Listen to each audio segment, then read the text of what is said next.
الأنبياء والمرسلين وعلى آله وأصحابه أجمعين أما بعد. کل فتح مکہ کے پروگرام ہونے کی وجہ سے 21ویں پارے کا خلاصہ باقی رہ گیا. آئے جانتے ہیں کہ 21ویں پارے میں کیا چند اہم نکات ہیں ہمارے لیے. سورہ عنکبوت کے آخری حصے کی تلاوت کی گئی تھی.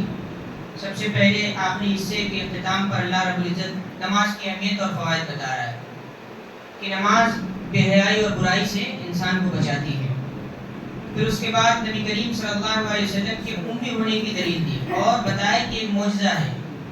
نبی کریم صلی اللہ علیہ وسلم پڑھنا لکھنا نہیں جانتے تھے اور یہ آپ صلی اللہ علیہ وسلم کے امی ہونے کی دلیل ہے کہ آپ نہیں جانتے تھے کہ کیسے پڑھا جاتا ہے, کیسے لکھا جاتا ہے. لیکن نبی کریم صلی اللہ علیہ وسلم اچانک قرآن کو پڑھنا یہ آپ صلی اللہ علیہ وسلم کا ایک معجزہ ہونا ثابت کرتا ہے. پھر فرمایا کہ ہر جان کو موت کا مزہ چکھنا ہے, ہر ایک کا جو وقت متعین ہے اس پر اس کو اس دنیا سے رخصت ہو جانا ہے. پھر کفار کی ہر دھرمی کا تذکرہ کیا کہ یہ ہر بات قبول کرتے ہیں. جب بھی ان سے کہا جائے کہ بتاؤ زمین اور آسمان کو کس نے پیدا کیا تو کہتے ہیں اللہ رب العزت نے. بتاؤ تم کو رزق کون دیتا ہے تو کہتے ہیں اللہ رب العزت. لیکن اکڑ میں اور بڑائی کے نشے میں اتنا چور ہیں کہ اللہ رب العزت کا اقرار کرنے کے باوجود اس کی بات کو قبول نہیں کر رہے ہیں, اس کے احکام کو قبول نہیں کر رہے ہیں. پھر فرمایا کہ دنیا کی زندگی لہو لعب ہے, کھیل اور تماشا ہے, یہ آخرت کو انسان سے غافل کر دیتی ہے. فرمایا کہ اصل زندگی آخرت ہے, اس کی فکر میں زندگی بسر کرنی چاہیے. پھر اس کے بعد سورہ روم میں 2 پیشن گوئیاں کی گئیں. ایک یہ کہ رومی جو عیسائیوں کی حکومت تھی وہاں پر اللہ رب العزت نے ایک پیشن گوئی کی کہ وہ مغلوب ہوں گے. چنانچہ خسرو پرویز کے زمانے میں 615 عیسوی میں خسرو پرویز کو ان پر غلبہ حاصل ہوا اور ادھر جب غلبہ حاصل ہو گیا تو ادھر کفار مکہ نبی کریم صلی اللہ علیہ وسلم کو دھمکیاں دینے لگی کہ جس طرح خسرو پرویز نے عیسائیوں کو کھدیڑ کر بھگایا ہے اسی طرح ہم تم کو بھی کھدیڑ کر بھگائیں گے.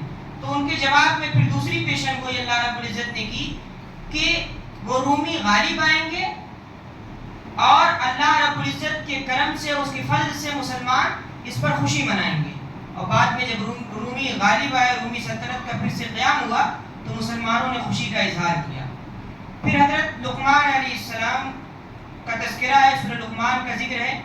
سب سے پہلے توحید کے 4 دلائل بتائے گئے کہ اللہ رب العزت نے آسمان کو پیدا کیا بغیر ستون کے, کوئی کھمبا نہیں ہے. یہ اللہ رب العزت کی قدرت کی دلیل ہے. یہ مضبوط اور مستحکم پہاڑ بنا دیے, زمین ہل نہیں رہی ہے. پہاڑوں کو جمایا تاکہ زمین ہل نہ سکے, یہ بھی اللہ رب العزت کی توحید کی, اس کی وحدانیت کی دلیل ہے. مویشی, رینگنے والے کیڑے مکوڑے, یہ سب اللہ رب العزت کی توحید کی طرف اشارہ دے رہے ہیں. آسمان سے بارش کا برسنا, زمین پر ہر طرح کے جوڑے کا موجود ہونا, جانوروں کے جوڑے, انسانوں کے جوڑے, یہ سب اللہ رب العزت کی وحدانیت کی دلیل ہے, اس کی ایک ہونے کی دلیل ہے. پھر دیکھیے ایک باپ کا اصل کردار پیش ہو رہا ہے کہ ایک باپ اپنے بیٹے کو کیا تحفہ دے سکتا ہے زندگی میں. تربیت کا بہترین تحفہ حضرت لقمان علیہ السلام نے اپنے بیٹے کو دیا. جو نصیحتیں کی ہیں ان نصیحتوں کو غور سے سنیے اور پھر اپنی زندگیوں کا جائزہ لیجیے کہ کیا واقعی ہم نے اپنی اولاد کو اس طرح کا تحفہ دیا جیسا حضرت لقمان علیہ السلام نے اپنے بیٹے کو دیا. سب سے پہلی نصیحت انہوں نے کی کہ اے میرے بیٹے, شرک کبھی مت کرنا, ان الشرک لظلم عظیم, بے شک شرک سب سے بڑا ظلم ہے.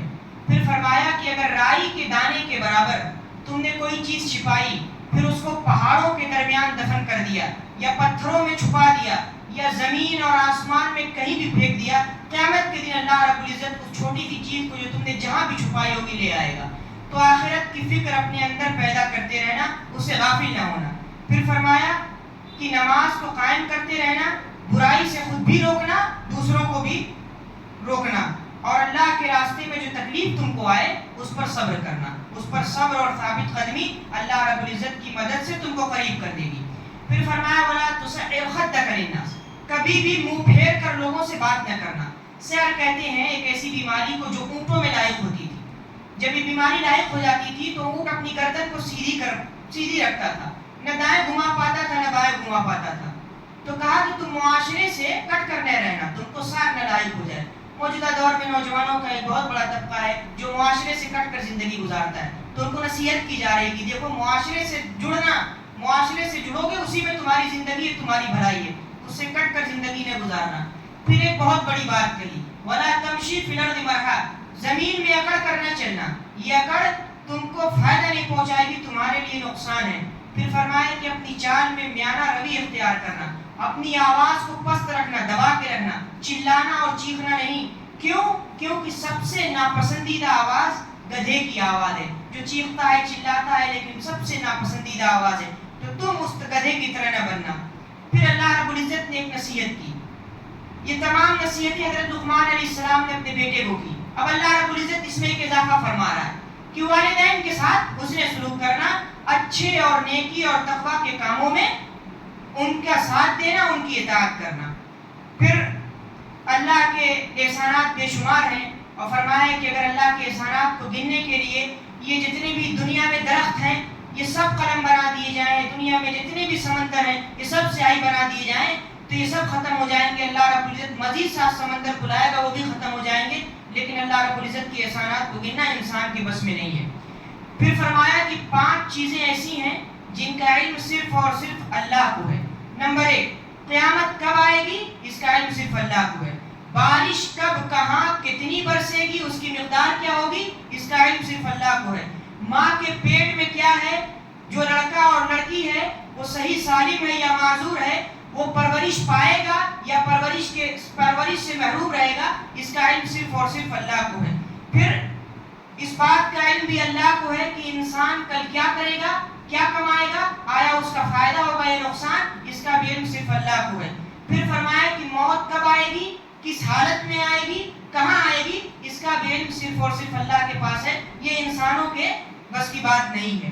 پھر اللہ رب العزت قرآن کی عظمت کا تذکرہ ہے، توحید کے دلائل دیے کہ توحید کی سب سے بڑی دلیل وہ یہ کہ انسان کو اس نے مٹی سے پیدا کیا، پھر اس کی نسل کو پانی کے حقیر سے نطفے سے چلائی، انسان منی کو ٹپکاتا ہے اور پھر اس سے اس کی نسل پروان چڑھتی ہے، پھر اس میں روح پھونکی جاتی ہے، پھر اللہ رب العزت اس کے لیے کان، آنکھ اور دل بناتا ہے، پھر اس میں مناسب اور موزوں مقدار میں صلاحیتیں پیدا کرتا ہے، پھر اس کو خوبصورت بناتا ہے، اور یقیناً اللہ رب العزت نے سب سے خوبصورت تخلیق انسان کی ہے اور مناسب قد اور کاٹھی دیتا ہے، تو یہ سب توحید کے دلائل ہیں، اللہ رب العزت کی وحدانیت کے دلائل ہیں۔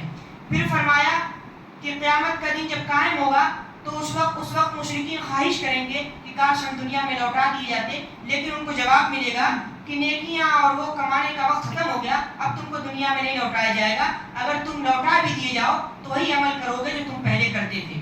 اس کے بعد فرمایا کہ مومنین کون لوگ ہیں، کون ہے جو اپنے ایمان میں مخلص اور ثابت قدم ہیں۔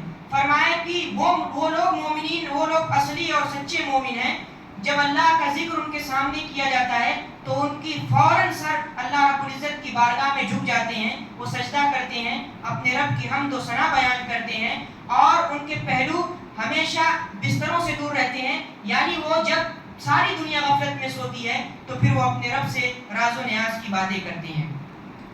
پھر سورہ احزاب میں جاہلیت کے 3 خیالات کا سب سے پہلے تردید کی گئی۔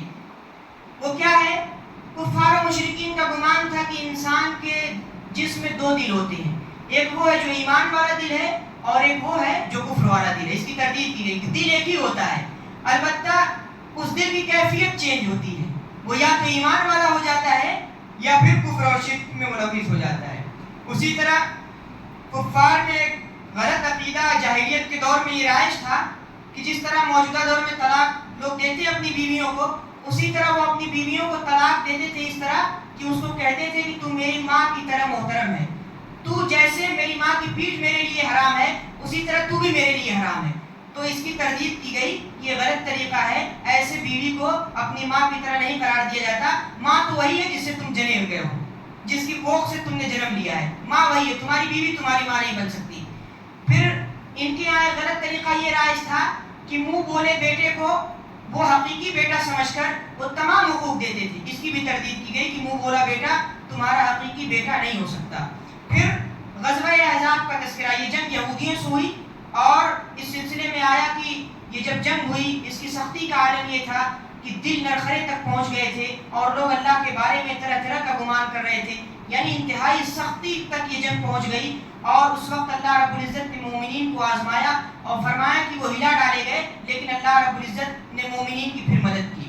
منافقین کی پہچان بتائی گئی کہ منافقین کا یہ طریقہ ہمیشہ سے رہا ہے کہ جب بھی جنگ ہوئی ہے وہ ہمیشہ پیٹھ دکھاتے ہیں، مصیبت میں ان کو ایسا نظر آتا ہے گویا ان پر موت چھا گئی ہو، اور جب نعمتوں کی بارش ہوتی ہے تو پھر اللہ رب العزت کو بھول جاتے ہیں۔ پھر یہ جو بھی کام کرتے ہیں، کسی بھی طرح کا کام کرتے ہیں، یہ احسان جتاتے ہیں، اور ویسے تو جب مصیبتیں آتی ہیں تو بس ان کو موت ہی موت نظر آتی ہے، لیکن جب نعمتوں کی بارش ہوتی ہے تو ان کی زبان پھر قینچی کی طرح تیز چلنے لگتی ہے۔ پھر اللہ کے نبی صلی اللہ علیہ وسلم کے بارے میں بتایا گیا کہ اللہ کے نبی صلی اللہ علیہ وسلم تمہارے لیے بہترین نمونہ ہے، زندگی کے ہر معاملے میں ان کی تقلید، ان کی پیروی کرو، اسی میں کامیابی ہے، اسی میں رہنمائی ہے۔ لقد کان لکم فی رسول اللہ اسوۃ حسنہ۔ پھر آخر میں مومنین کے بارے میں بتایا کہ من المؤمنین رجال صدقوا ما عهد اللہ علیہ، کہ مومن وہ ہیں کہ ان میں سے بعض گروہ ایسا ہے جنہوں نے اللہ سے کیے ہوئے وعدے کو سچ کر دکھایا۔ فمنهم من ينتظر، ان میں سے بعض ایسے ہیں جو ابھی اپنے وعدے کو سچ کر دکھانے کی کوشش کر رہے ہیں، ابھی لگے ہوئے ہیں، منتظر ہیں، اور ان میں سے بعض وہ ہیں جو اپنی مراد کو پوری کر چکے ہیں۔ یہاں دیکھیے، یہاں ان مومنین کا تذکرہ ہے جو جہاد میں شریک ہوتے ہیں، ان مومنین کا تذکرہ ہے جو اللہ رب العزت کے دین کے لیے اپنے تمام مفادات کی قربانی دے دیتے ہیں، حتیٰ کہ وہ اپنے جان و مال کی پرواہ نہیں کرتے۔ ان مومنین کا تذکرہ ہے کہ ان میں سے بعض لوگ ایسے ہیں جنہوں نے اپنی مراد پوری کر لی، یعنی اللہ کے راستے میں شہید ہو گئے، اور بعض لوگ منتظر ہیں، یعنی شہادت کی تمنا لیے ہوئے ہیں، اور ایک وقت آئے گا کہ اللہ رب العزت ان کو بلند مقام پر فائز کرے گا۔ اللہ رب العزت سے دعا ہے کہ اللہ رب العزت ہمیں کہنے سننے زیادہ عمل کی توفیق عطا فرمائے۔ آمین۔ وآخر دعوانا الحمدللہ رب العالمین۔